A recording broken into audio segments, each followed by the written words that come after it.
It's interesting to hear how you said you started with this idea of your son quitting social media. I mean, that's pretty self-aware for him to be able to pull back from it, because it seems that the whole thing between the medium is the message seems to be that's what social media is doing to all of us. I mean, there's so many times I don't even use the Twitter app. I just use it signed in on a browser for a name that's not even my own, and I very rarely even post. But every now and then I'll post something, and then 9 times out of 10 I'll just decide why am I doing this, and I'll delete that. I go because then if someone responds to me, then I'm engaged in this, and it's normally never like every now and then it's like just trading information and experiences, etc.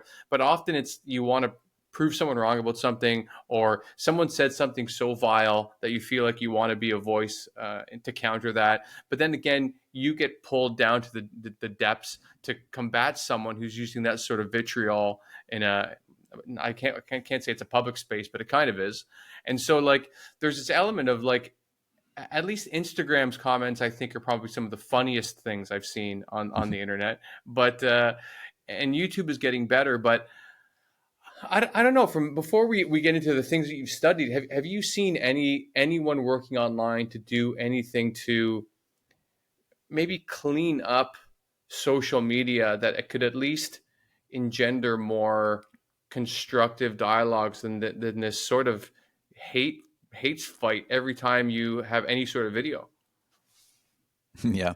Yeah. I mean, social media is kind of a proxy for this whole problem in some way because it really sort of highlights Yeah. these problems. And of course, it also is a catalyst and exacerbates the problem too. But yeah, because it really shows, all these problems in one, right? So one of the problems you have is this kind of a misperception of the world because the most extreme voices sort of get the attention and dominate the space.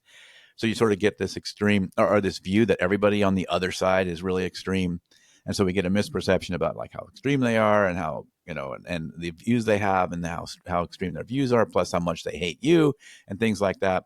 And those are all, misperceptions. Like the average person or even people, on your political opponents, if you will, probably aren't as extreme as these people you're seeing that are modeling everything on social media. So you get a really warped perspective of things. That's one thing. And then that can draw you in, and then you become more polarized from it. That you start treating people that way. So, Right. and so one thing about social media, I've had a lot of them. I'm sure you have had scientists talking about some of these things as well.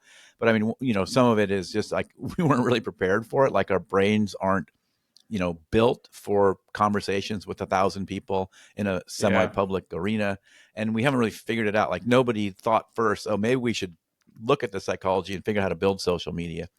And maybe that's not the right way. Maybe we just need to plow through and figure it out, and we'll end up with a good thing. But so when people you ask like, are people looking at fixing it? One of the things is a lot of these studies have actually determined that like they know what they could do to make it better. Like they know how they could change the algorithms. They could Right. insert prompts and things like that. And we know things that work. Like we've demonstrated that they work, but it doesn't fit the business model. Nobody's come up with something that also fits the business model because Right. to do some of these things they would, since the revenue is all based on clicks and likes and attention and engagement, some of these things reduce engagement, and so therefore that's the only thing they get monetized on currently, so they lose money, and so they aren't going to do it. So the fact is the Hmm. social media companies know how to do this, they just don't do it because they can't figure out how to make it work for their monetization model. And so Right. that's part of the problem, is that we kind of know what to do, we just don't know, we can't implement it because and I'm not in favor of regulating that stuff either. I think that that's a different kind of problem when you start regulating that stuff.